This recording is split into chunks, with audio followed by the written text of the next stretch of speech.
Ako'y isang hamak na arkitekto, Panginoon. Isang maliit na tao sa gitna ng mundo. Wala akong malaking pangalan, wala akong yaman na may pagmamalaki sa iba. Ngunit ang aking mga kamay ay iyong ginamit upang gumuhit ng mga pangarap ng marami. Sa bawat linya, sa bawat disenyo, ikaw ang tagapagtayo ng aking buhay.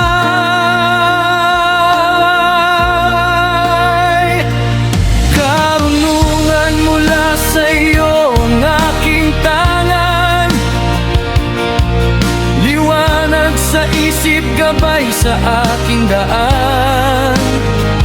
Bawat plano, bawat pangarap na aking likhain, ikaw, Panginoon, ang dahilan ng aking buhay. Ako'y hamak na arkitekto sa iyong harapan. Walang maipagmamalaki kundi iyong biyaya.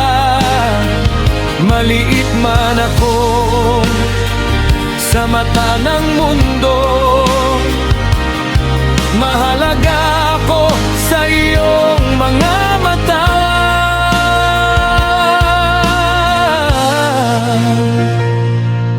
Marami man ang may higit na kayamanan, marami man ang mas kilala kaysa sa akin.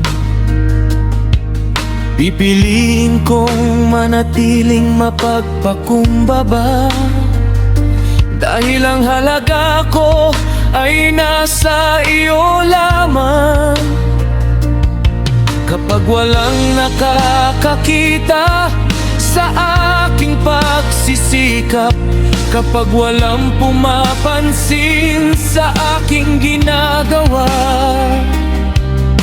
alam kong ikaw ay laging nakatingin.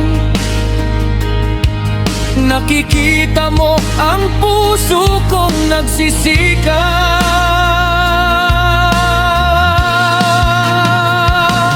Karunungan mula sa iyo ang aking tangan, liwanag sa isip, gabay sa aking daan. Bawat plano, bawat pangarap na aking likhain, ikaw, Panginoon, ang dahilan ng aking buhay. Ako'y hamak na arkitekto sa iyong harapan. Walang maipagmamalaki kundi iyong biyaya. Maliit man ako sa mata ng mundo, mahalaga ako sa iyong mga mata.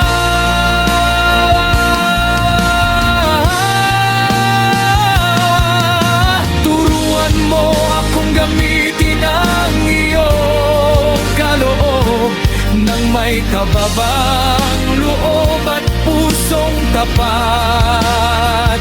Ang talento at karunungan na nasa akin ay biyayang nagmula sa iyong kamay. Ikaw ang pundasyon ng aking buhay, ikaw ang lakas sa bawat laban. Kahit wala man akong lahat sa mundo, ikaw ang aking tunay na kayamanan.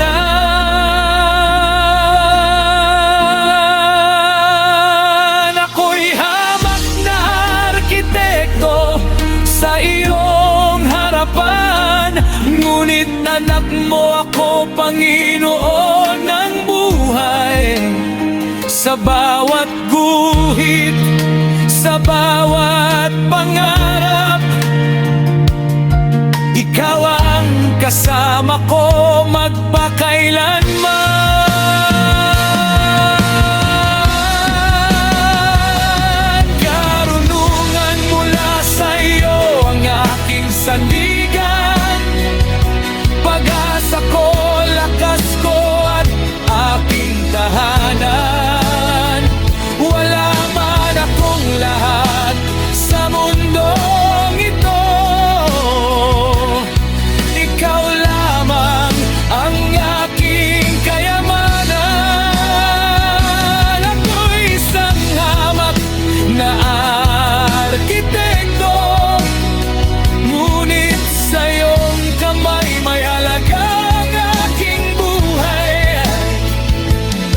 Lord, I come before you not as someone great, but as a humble servant who depends on you.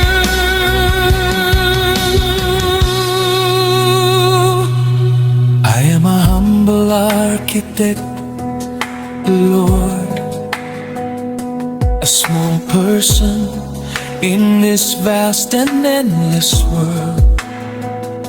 I have no great name admired by many.